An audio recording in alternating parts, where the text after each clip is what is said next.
welcome to another video from Lekhapora Online. I'm your tutor, Tahsin, and today I'm going to talk about the listening module for the Ielts exam. So before I start, I would like you to click on the like button if you think this video was helpful, and also subscribe to our channel, and also click on the notification icon so that you are notified every time we upload another video from this channel, and also share this video with your friends if you think this might be helpful.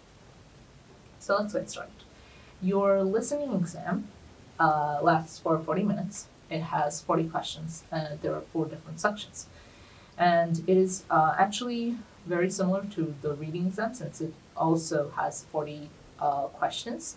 But the types of questions in the reading exam and the listening exam are not all the same. So we will talk about that next in the next few slides. So here we have the types of questions that you can find in the listening exam. So the first one is MCQ. Again, MCQ, also known as multiple choice questions, are actually basically you have one question and then you have options. So almost always there are 4 options and you need to choose one option from there. So there's only one correct answer. There are some variations of MCQs which might have more than one answers, but for IELTS exams, MCQs only have one answer. And then we have short answer questions.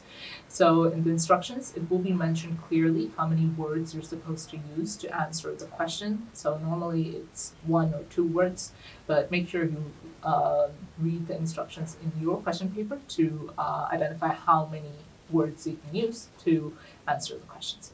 Then we have classifications. We have matching. Matching, again, is also one of the question types from the reading exam. So basically, you might be asked to match a sentence with another phrase or so on.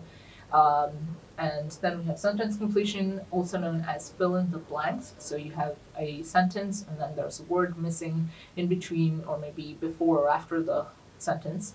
And you need to identify which words to use to complete that sentence.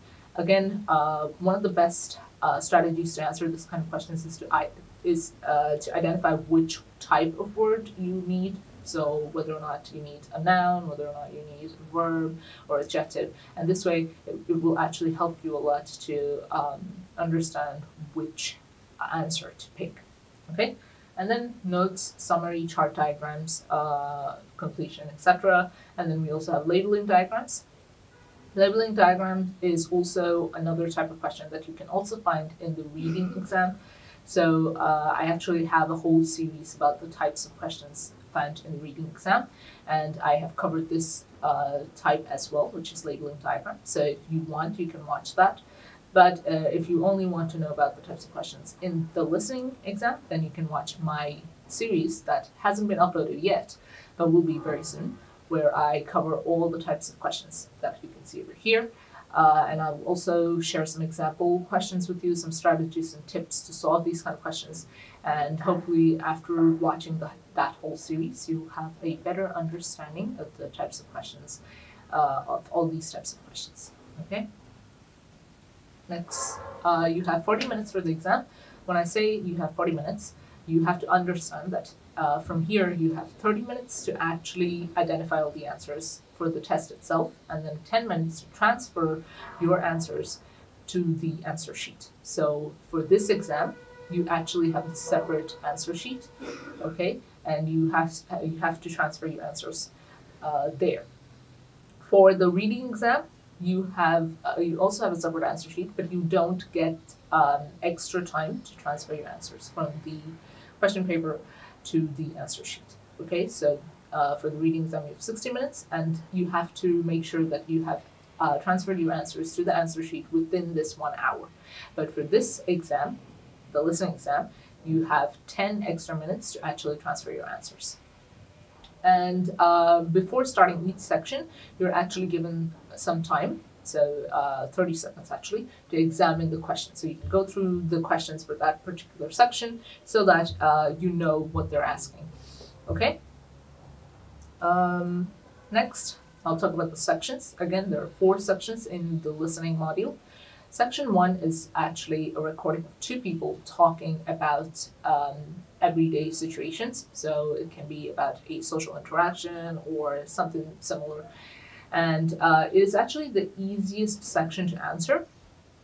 And the people here talk very slowly, and there are a lot of pauses here and there, and the key points are repeated. Usually the key points are repeated, so you shouldn't have a lot of problems identifying the answer or the main ideas of the whole recording.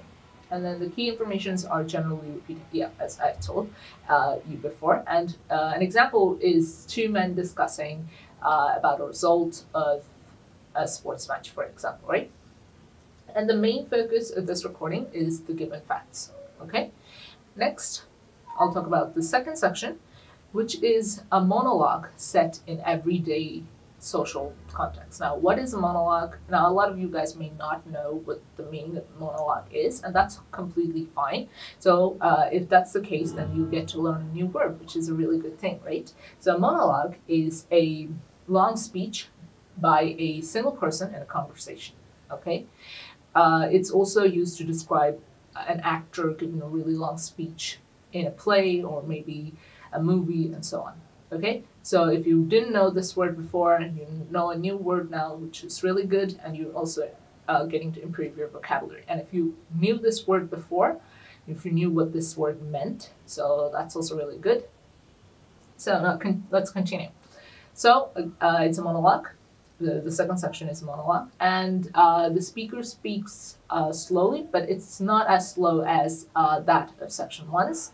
And for example, it can be a radio interview about a beach resort, and the main focus again are the given facts in the whole recording. Then we have section 3, which is a recording of up to 4 people talking about topics related to educational or training situations, okay? And when I say up to 4, it can be just 2 people or 3 or 4, so 4 is the maximum, okay? And it is more difficult than the previous 2 sections. Again, this is something that the students identified when they're writing the answers. They'll say that the first 2 sections are quite easy compared to the last 2 sections. Okay, so keep that in mind, and when you're allocating times for each section, then you might want to allocate more time for section 3 and section 4. Next, more difficult than the previous 2 sections, I've said that already, and the speakers here talk quite fast compared to the previous 2, and sometimes use advanced vocabulary, okay? So an example is students discussing about their school assignment or class assignments. And the main focus here are the given facts, speakers' attitudes, and opinions. So as you can see here, that the main focus of section 1 and 2 were just the given facts, but here in section 3, it has changed. It's not just the given facts. You have to identify the speaker's opinions, the speaker's attitude, because that's very important when you're trying to answer the questions in the question paper. And section 4. Section 4 is a monologue on an academic subject. Again, I told you guys the meaning of monologue from the previous slide, but I will repeat again, just so it's easier to understand. Monologue is when one person is giving a speech in a conversation, for example, okay? And it can be a tedious speech. For example, you feel like that person has been talking for a really long time and you want them to stop or so on. But it doesn't matter here, okay? So it's a monologue and you need to pay attention throughout the recording. Anyway, so this is actually the most difficult section according to the candidates who sit for the exam. And speaker uses a wide range of vocabulary, so they can use a lot of different words, and they might use 1 or 2 words that you might find difficult to understand or you haven't heard before. So for that, you need to use the context of the sentence and try to identify the meaning of the word, okay? And then, so there are no breaks in the middle, so no break when you're reading section 4, so the recording is going to run throughout. So make sure you pay attention. And for example, university lectures, it's actually very, very much related to academy. And the main focus, again, just like section 3, the given facts, the writer's attitudes, and opinions. So this is actually, again, different from section 1 and 2, because you need to understand the writer's opinions, the writer's attitudes, and make sure that you are able to answer the questions, okay? Now, another thing that I would like to highlight is whether or not you're sitting for the general training or general training exam or the academic exam. For listening module, it's actually the same. But for reading and writing, it's actually different. So for general training, it's actually a little easier than that of academic reading and writing exams. And the topics are also a little different. And the format is a little slightly different. And I actually have a video about the similarities and the differences between general training and academic reading modules. So if you're interested in watching that, you can go ahead and do that. And I highlight all the points and I go through them in a detailed manner. So watching that will give you a clear idea of the difference between these two modules. Okay, some things you should keep in mind, as you can see here. So each section has a short introduction, but this is not a written introduction, okay? This is the recording, this is in the recording itself. So before, at the beginning of the recording, they will tell you something like, this is a recording between two people talking about going to a picnic together or something like that. Okay, so make sure that you listen to this introduction carefully so you know exactly what to expect from the recording and you have an idea of what the speakers are going to be like, what they're going to talk about, and having a general idea will actually help you when answering the questions. Okay, questions are in the same order as the information in the recording. So when you're listening to the recording and you find that the answer to question 3 is you're listening to the answer to question 3 right now, then you won't find the answer to question 2 after that, right? So the answer to question 2 was actually before the answer to question 3. So keep that in mind. The first 3 sections have a break in the middle, just like I told you. There's no break for section 4, but for section 1, 2, and 3, you actually have a break in the middle. You will lose mark for wrong spelling and wrong grammar. Again, this is an English exam, so make sure your answers have correct spelling and correct grammar. Otherwise, even if the answer is correct, but your spelling is wrong, you'll get it wrong, so you won't get any mark for that question. Okay, so keep that in mind when you're answering the questions. But another thing that I would also like to highlight is, let's say you listen to the exam and you come across a word that you can't really remember the spelling of, just ignore it for now. Just write the word, and then later when you have time to transfer the answers to the answer sheet, then try to fix the spelling. And that way you won't be wasting time on figuring out the spelling when you should be listening for the other answers. Okay? And then since it is an English exam, there will be a range of accents. So the main accents are probably going to be British and Australian, but you should be able to understand any accent. Okay, so whether it's American, British, Australian, Irish, you should be able to understand all these accents. Now, so what will this listening exam actually test? Okay, so this will test your ability to follow development of ideas. So let's say a person starts talking about going to the zoo and how that conversation develops into something deeper, maybe something about tigers or so on. So you should be able to follow the development of those ideas. And then you should be able to identify the opinions and attitudes of the speakers. Again, you're not seeing the speakers, right? So you can't really read their body language or anything like that. So whatever they're saying is your way of understanding. You have to use that to understand their attitudes and opinions. And you should find the purpose of the conversation. Obviously, you should be able to do that. That's one of the main abilities you should have when you're sitting for the listening exam, and you should understand the ideas, main ideas and information that the speakers are talking about. Okay, it's all basic stuff. Now, the scoring system, as you can see here.